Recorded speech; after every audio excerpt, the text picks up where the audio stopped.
Welcome to Spiritual Sessions with your host Leanne.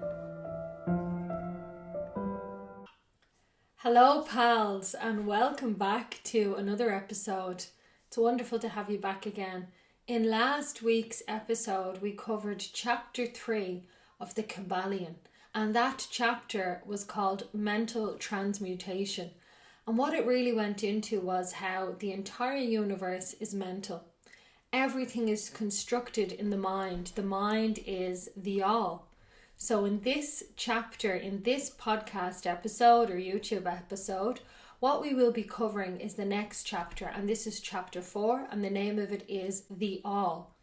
And what this refers to, the all is everything.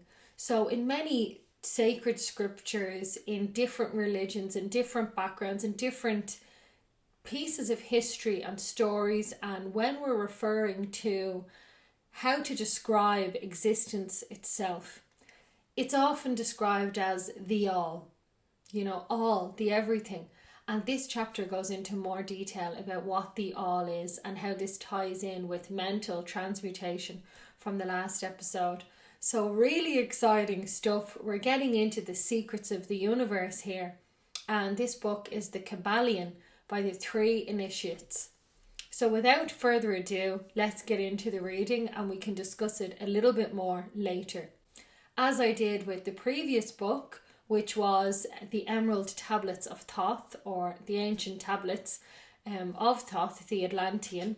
At the end, I'm compiling all of them together into one book so you can listen through. So that will be available if you're sick of listening to me speaking. But if not, I really appreciate you listening. Please do give me a like and subscribe. Get in touch. Tell me what you like, what you dislike. And either way, I'm just absolutely thrilled, privileged, honoured to be reading this information that I love, that comes from my heart, that really touches a deep place within my own heart. So, this is just very close to my heart, this content, and that's why I'm doing this. And I just want to have a conversation with you guys. So irrespective, I just appreciate you listening and being somebody who's also interested in this. That's really all that I can ask for. So thank you. And without further ado, let's go. Chapter 4, The All. Under and back of the universe of time, space and change is ever to be found the substantial reality, the fundamental truth, the Kybalion. Substance means that which underlies all outward manifestations, the essence, the essential reality, the thing in itself, etc. Substantial means actually existing, being the essential element, being real, etc. Reality means the state of being real, true, enduring, valid, fixed, permanent, actual, etc. Under and behind all outward appearances or manifestations, there must always be a substantial reality. This is the law. Man, considering the universe, of which he is a unit, sees nothing but change in matter, forces, and mental states. He sees that nothing really is, but that everything is becoming and changing. Nothing stands still. Everything is being born, growing, dying. The very instant a thing reaches its height, it begins to decline. The law of rhythm is in constant operation. There is no reality, enduring quality, fixity, or substantiality in anything. Nothing is permanent but change.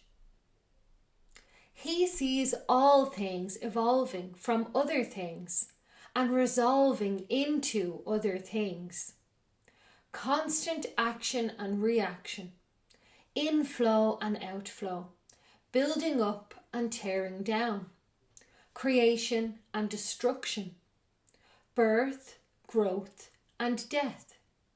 Nothing endures but change.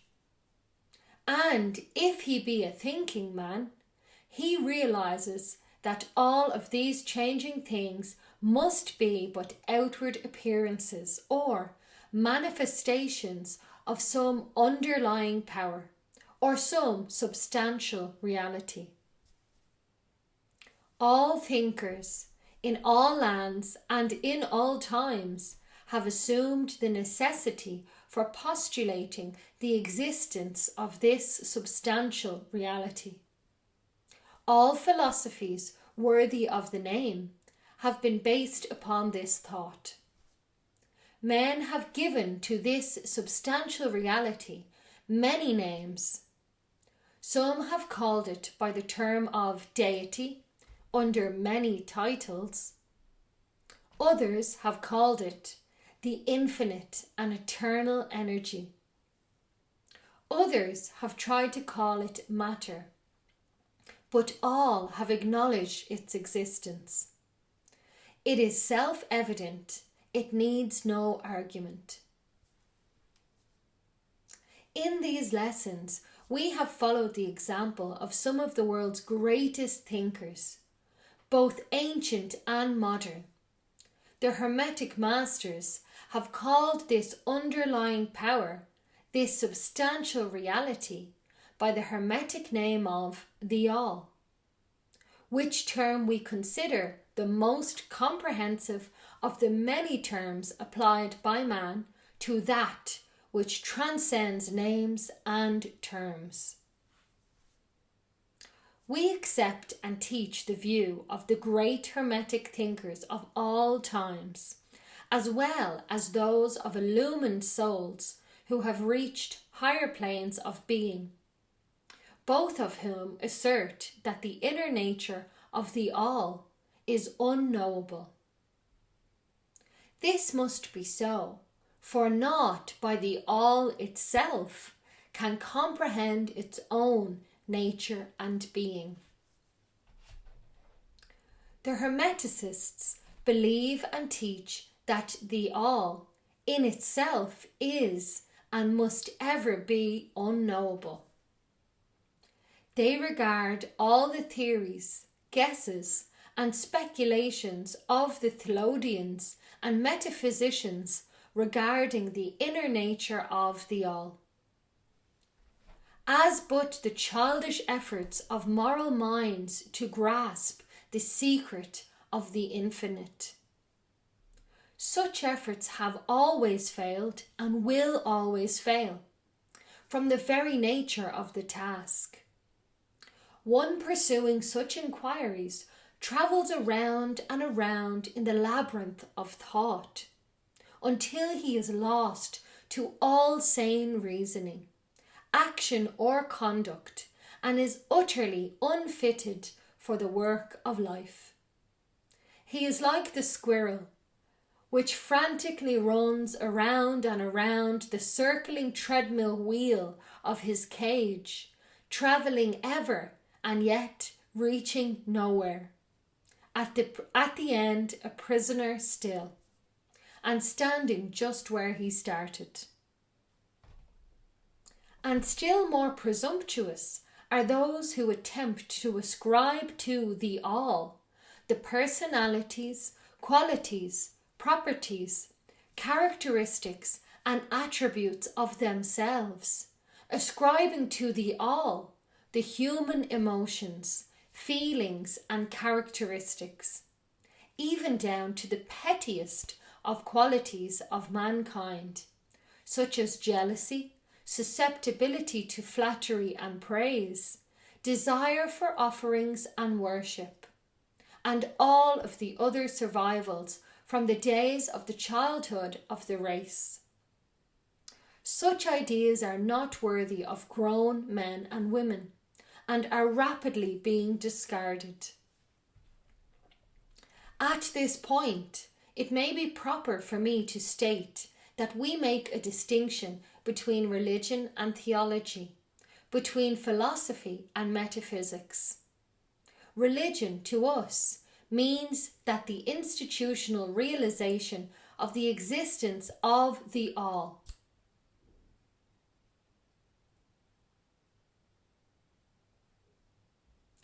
Religion to us means that institutional realization of the existence of the all and one's relationship to it, while theology means the attempts of men to ascribe personality, qualities and characteristics to it, their theories regarding its affairs, wills, desires, plans and designs, and their assumption of the office of middlemen between the all and the people.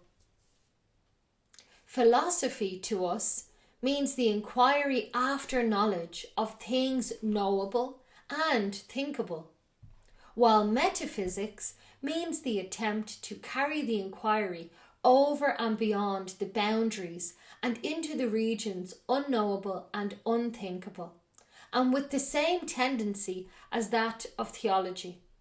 And consequently, both religion and philosophy means to us things having roots in reality, while theology and metaphysics seem like broken reeds, rooted in the quicksands of ignorance and affording naught but the most insecure support for the mind or soul of man.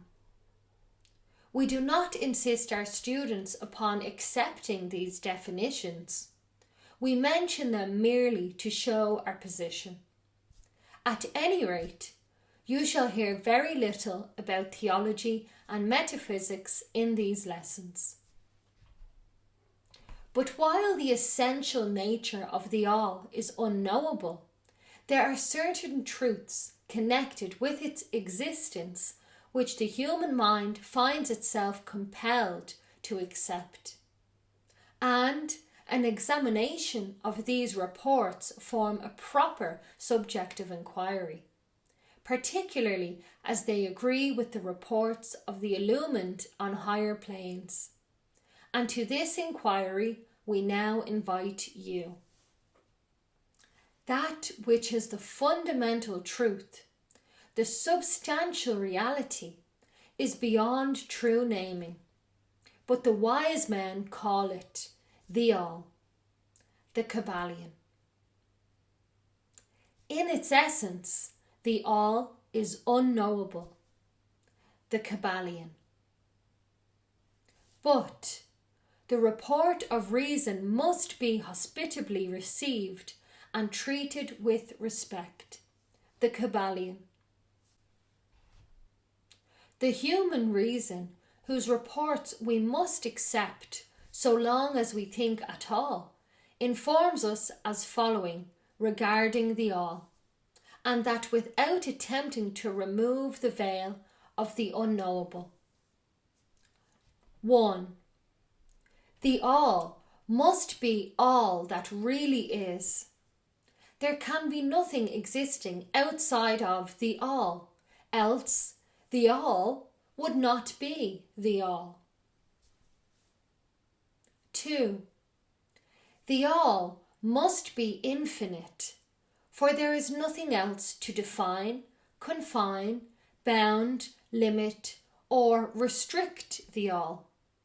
It must be infinite in time or eternal. It must have always continuously existed, for there is nothing else to have ever created it. And something can never evolve from nothing, and if it had ever not been, even for a moment, it would not be now. It must continuously exist forever, for there is nothing to destroy it, and it can never not be, even for a moment, because something can never become nothing. It must be infinite in space. It must be everywhere, for there is no place outside of the all. It cannot be otherwise than continuous in space, without break, cessation, separation, or interruption, for there is nothing to break, separate, or interrupt its continuity, and nothing with which to fill in the gaps.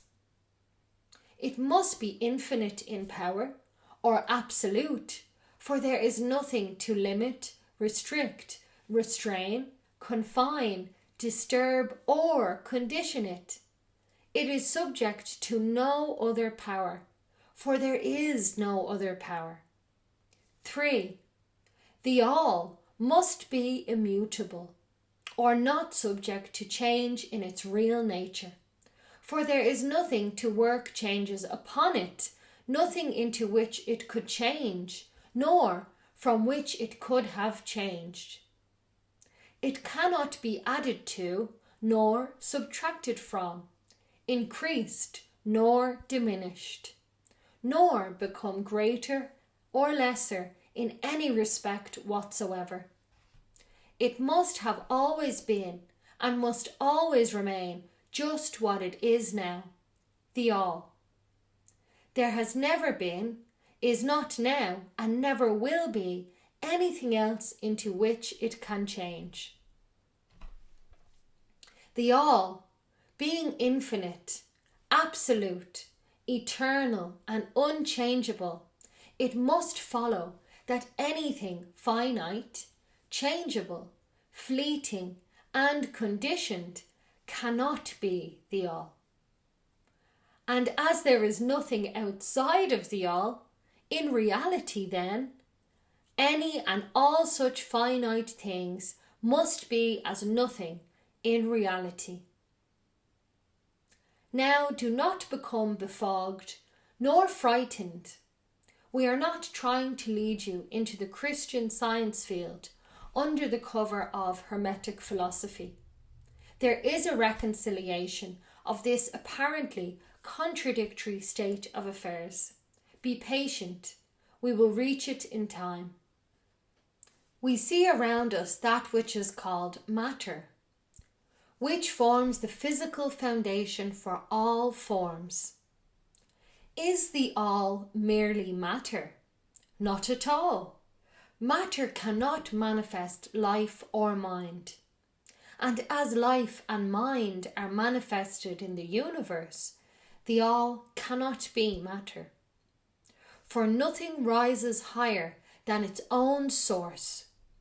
Nothing is ever manifested in an effect that is not in the cause. Nothing evolved as a consequent that is not involved as an antecedent. And then modern science informs us that there really is no such thing as matter.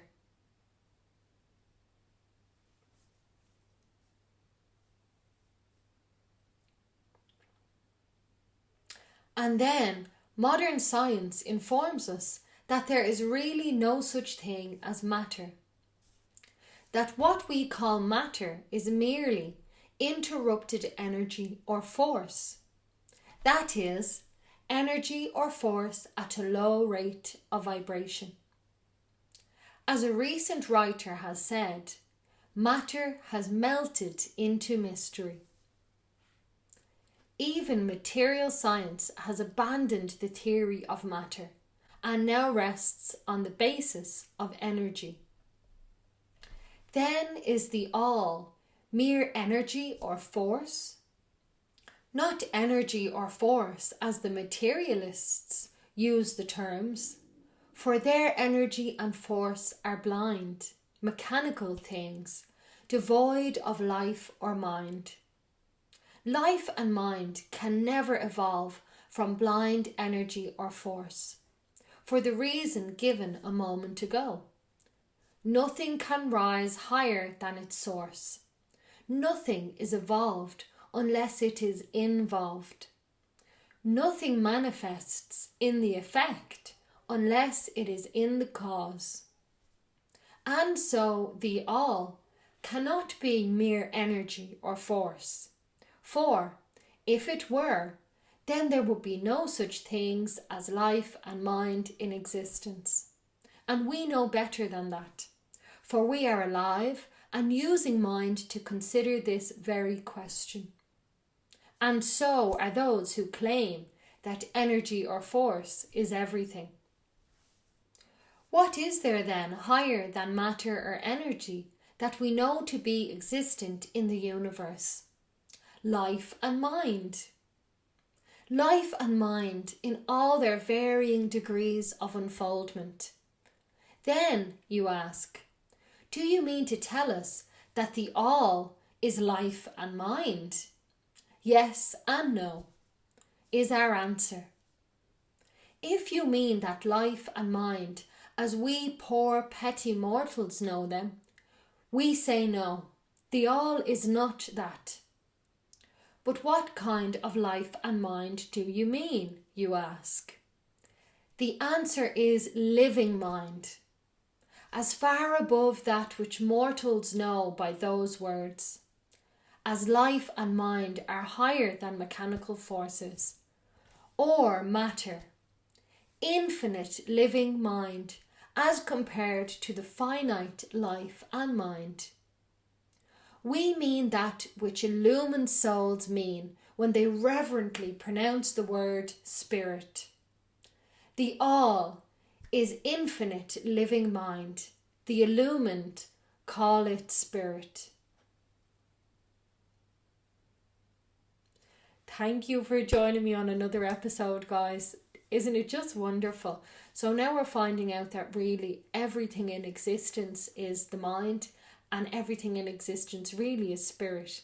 So it ties into so many other teachings, and this is just another book explaining similar stories in another way. So it's up to you whether it's something that, tickles your fancy, but it sure tickles mine. And if you're here listening to this with me, I'm sure, that this just really gets you going as well. So it's wonderful to be here with like-minded souls who see that, everything around them is spirit, and that by touching this light inside and by being the light and sharing the light, things can really improve for yourself. The more I learn about this, the better my life becomes. That's really what I must say. And it's enabled me to really develop as a person and find out who I am in my true essence. So over the last few years, many habits and things that I would have liked to change, and I just thought, oh well, when I'm an adult or when I reach this age, all of those things will change and I'll be standing in my power and I'll be living my best life. But really, it's not just a direct shift like that. Things take time, and the more I've learned about this stuff, I feel like those shifts have happened, and that it's really supported my growth and my development in coming into who I truly am, and that things that I didn't need have fallen away with effort. There still was effort on my part to some extent, but 100% I've been supported by spirit in my journey. And the more I learn about it, just the more faith I have that I don't have to do this alone, that there is something guiding me, that I do have a higher self that knows the direction I'm going, that I can ask for help, that God is there, or however you want to put it. It's all the same, I mean, it's not related to religion or anything like that. And if you want it to be, it can be. But for me, it doesn't have to be. It's just a deep knowing that I am being assisted on this journey. And we can speak more and more about that on this channel if that's something you're interested in. The angels, so many different tips and techniques for connecting with your own higher self and speaking to your own guides and just living a more fulfilled life. And all I want you to know is that you do have this support around you. And I'm here to tell you that you do. And the fact that you're here listening to this means that spirit wants to speak to you. And ask for help and you will get it. And I truly believe, don't doubt yourself. Have faith that something is there to help you. And I promise everything is going to continue to get better and better. Or at least your coping mechanisms, how you develop as an individual, will get more stable, and that will allow everything else to get better around you. So I hope that this book you're enjoying it, and I'm sure loving reading it. So we'll continue on with the next chapter of the Kybalion in next week's episode, and that's going to be chapter 5, the mental universe. As always, you can get these 6 o'clock Saturday at 6 p.m. GMT. Thank you so much, guys. Peace and love. All my love. Have a wonderful day. Thank you. Thank you so much for watching. It's my absolute pleasure to discuss these topics with you. And if you've enjoyed today's show, please do like, comment, subscribe, and get in touch. Let me know what you like and what you'd like me to discuss next. Peace, love, and light, guys. Go out there and shine your light. Love you all.